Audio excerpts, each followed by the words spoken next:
comes to noses, people oversimplify the nostrils by just drawing circles. People will draw really hard lines coming down around here like this. But like I showed you on the skull, this whole area is cartilage. So this whole area of the nose, I'm actually mostly just going to be taking care of with my tort. Anyway, take a close look at the nostrils here. Instead of perfect circles like we were drawing with the eye, the nostril is going to be this shape that I like to compare to a apple seed. Sort of like this sharp oval. And once again, they are asymmetrical. If you take a close look at Adele's nostrils here, they're going to be slightly different shapes. So that's the very first thing I'm going to be drawing. And look at the amount of space in between them as well. I could probably fit a third nostril in between these two. It's another common mistake people will make. They'll draw the nostrils like literally right next to each other. No. There's plenty of space between them. I'd say enough space for a third nostril to go. So keep that stuff in mind. Also drawing this stuff towards the bottom of this section here.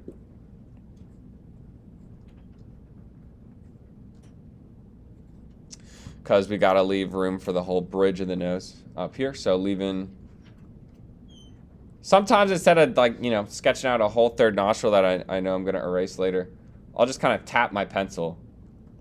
Tap, tap, tap, tap, tap on either side of the nostril and kind of get a feel for the width there. And then I can tap, tap, tap. And I know where my next nostril is going to be starting.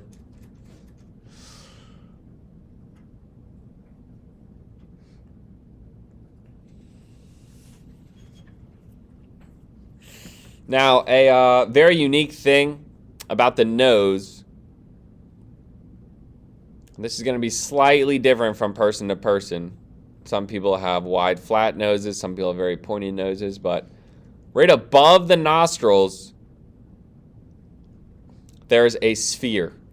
Or at least that's kind of how I'm thinking about it when I'm shading, is like this sphere, the end of the nose.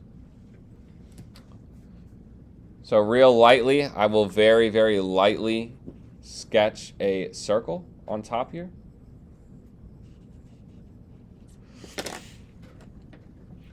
And then I take my eraser and I just kind of erase, not the whole thing, but different parts of the circle, and I'll like lighten it up and stuff like that, just so it's pretty subtle. That's kind of describing these tiny, super tiny little shadows up above the nostrils there. And then we have some space between the nostril and the very end of the nose. Now, in that symbolic elementary style portrait, people will draw this to be like a literal C shape or parentheses like that. But you study the reference. I'd say the bottom is pretty similar to a C shape or parentheses, but once we get to the top half, it's a lot more straight up and down. It's not curving over super hard. It's kind of starting off like a diagonal, and then towards the bottom it's a curve. But that's what makes the nose tricky, is like this moment right here. It's subtle, very subtle shape. It's tricky to draw. And I'm keeping it light. Keeping it nice and light, constantly looking back at the reference.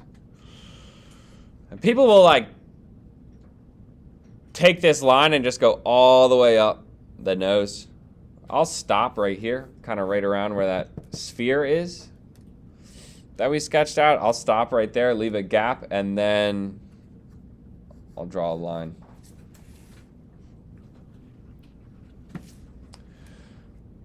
Leaving a gap here. There's really no hard lines going on right here. These lines would just be done with the tort.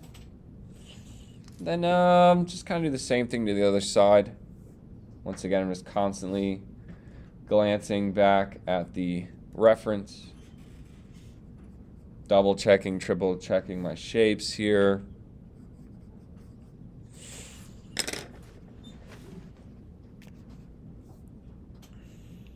Another thing I do all the time while I'm at like this stage of drawing is I'll bring out my camera and take a picture of my drawing, and then I'll hold that up next to the reference and just, so it's literally right next to him, just glance back and forth, glance back and forth. My nostrils are looking a little too slim. I think I need to draw these a little more rounded, like that. There we go.